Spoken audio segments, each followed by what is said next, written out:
Hi guys, this is session 1 of my 8-week series or 8-episode series, and today I'm going to be talking about core stability. So there's lots of different ideas surrounding core stability, and there's plenty of new science out there that's really exciting. So hopefully this will resonate with you. Some of it will probably be familiar, other parts of it perhaps are new. So what is core stability? Nowadays we want it all. We want everything from our fitness. We want to be alive, we want to be active, we definitely want to be alive, we want to be healthy, and we want to live pain-free. So in order to achieve those things, we have to have stability in the body. A pain-free body is able to create movement without compressing joints or creating faulty patterns. Whether at rest or in motion, the focus or objective of our bodies is to support, protect, and stabilize the vital organs and its overall functionality. So what are the body's systems and factors involved in stabilization? And how does a body connect, support, and maintain balance during movement? This is the big question. So these are the main components. Number 1, domes and arches. So buoyancy and shock absorbency is necessary for movement. And this is reliant on head-to-toe network of dynamic arches and curved architecture. So namely, this one here, these two, here, here and here, here being the diaphragm, the center of the pelvis, the two hip sockets, the knee joints, ankle, and the balls of the feet. So these are the domes and arches. Number 2 is what we call the autopilot, and this is the connective tissue and nervous systems. So we know that we have the central nervous system, which is the brain and the spinal column, but we also know we have the peripheral nervous system, which is the connective tissue and the nerves. So the autopilot's primary focus is support, protect, and stabilize. It provides a map for proper communication and connection amongst the organs, bones, muscles, nerves, and all the other relevant structures of the human body. It tracks the body's center of gravity, and this is key. It governs stability by regulating posture, joint space and position, balance, accuracy of movement, performance, mind-body communication, and proprioception. So the connective tissue is almost like our sixth sense. A healthy connective tissue will almost kind of, if you imagine sensing somebody coming up behind you, that's proprioception. It's sensing where your body is at in any time and space without having to actually look at your hand or your arm to connect with the movement. The autopilot conforms, communicates, protects, and stabilizes whilst creating tensional integrity for your entire being. It allows your body to react, respond, and adapt independent of biomechanical movement. It anticipates motion before movement occurs.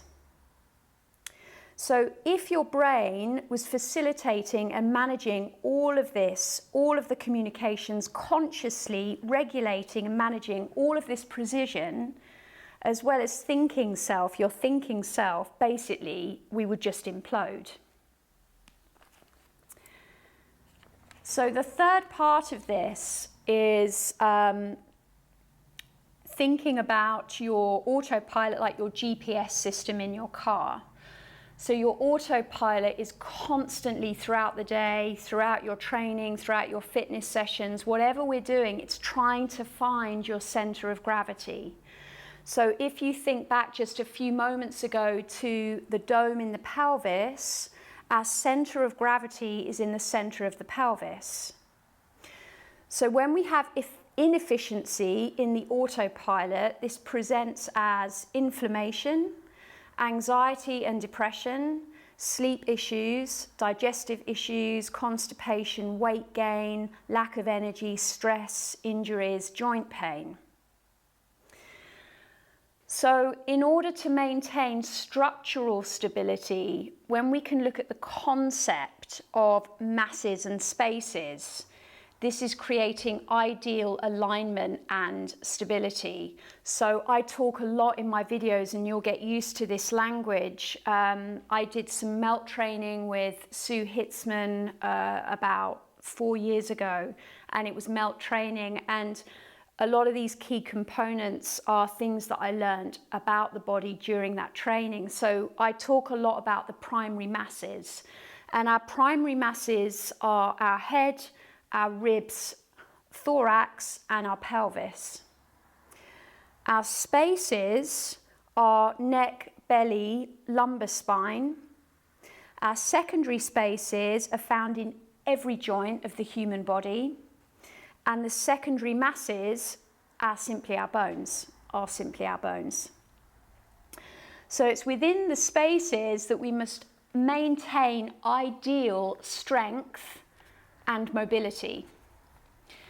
So in order to move our masses in an ideal range without compromising the spaces between them, we need to try and find an efficient neurocore. So before a body can be efficient in motion, it has to be stable. Understanding how differentiated motion and the diaphragm play a role in stability is a key aspect in neurocore efficiency. So the neurocore, simply put, is the complex neurofascial system, and that connects, supports, and stabilizes our entire body from head to toe. So the neurocore is made up of the connective tissue and nervous system. So neurocore efficiency presents itself as continuous, seamless body communication. It's getting the body ready to respond and to stabilize. It balances, protects, and supports.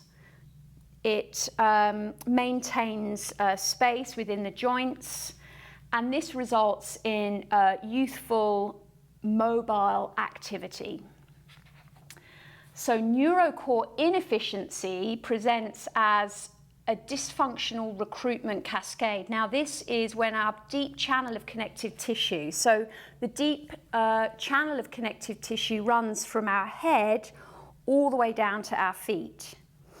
And this becomes imbalanced and starts to compensate.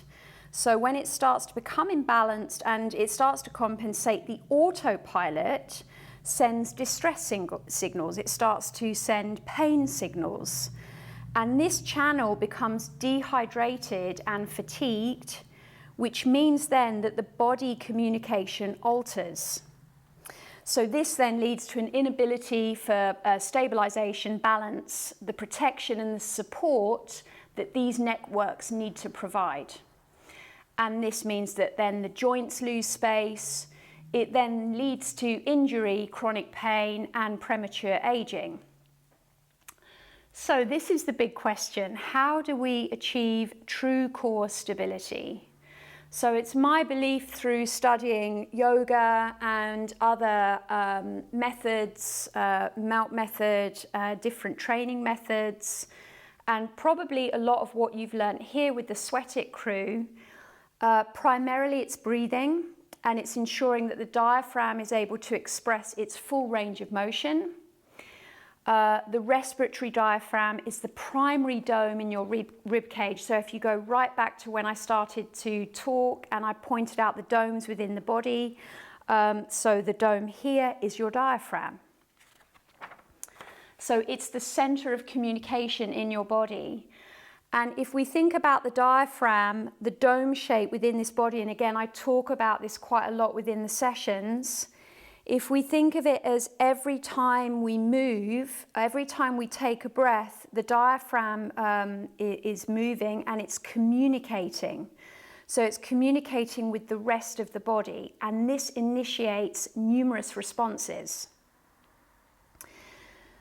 Finding true core stability is also understanding the autonomic nervous system is managing and supporting and protecting. It's stabilizing the body involuntarily. So it's without our conscious control. So we need to maintain this health of our autonomic nervous system in order to maintain true core stability. It's understanding the new science of connective tissue, which we can maintain through hydration and via massage. So I like to think that if the connective tissue gets dehydrated, and I'm not talking about just simply drinking enough water, we know often that if we are dehydrated and we think, oh, okay, I've got to drink more water, I have to take in more fluids, what happens is we drink more water and then we just wee more. So I liken it, and I like to use this visualization of a really dry sponge. So we know that when we have a really dry sponge, particularly a natural sponge, and you hold that natural sponge underneath running water, and what happens to the water? It just bounces off it. So if we think of the sponge as your connective tissue, which connects the whole of your body, because we know that we're all connected, and if you massage the sponge while it's being held under the water, we know then that the sponge, the connective tissue, starts to absorb the fluids. So this is why massage, self-massage, is so important for our core stability. It's understanding that the connective tissue and the dehydration results in neural unresponsiveness. So this causes an effect of improper muscle recruitment.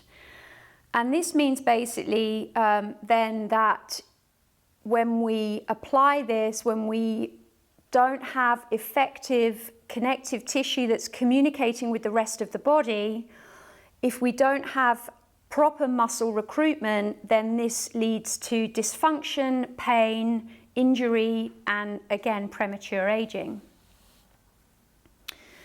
So true core stability is also understanding that the neurofascial system, not the musculoskeletal system, is the architectural stability system of the body. It's understanding the science of the pelvis as the body's center of gravity. It's finally understanding the impact that the developmental phases of our history, current lifestyle, and environment have on our physical state. So I like to think of finding our true core stability as the 4 R's. So it's reconnecting with our body, it's reconnecting with our breath, it's reconnecting with any pain that we might be experiencing when we move, even any pain that we're experiencing when we're sitting. It's rebalancing. So it's rebalancing on all levels, perhaps our fitness, our lifestyle, our diet, all sorts of different things. Rehydrating.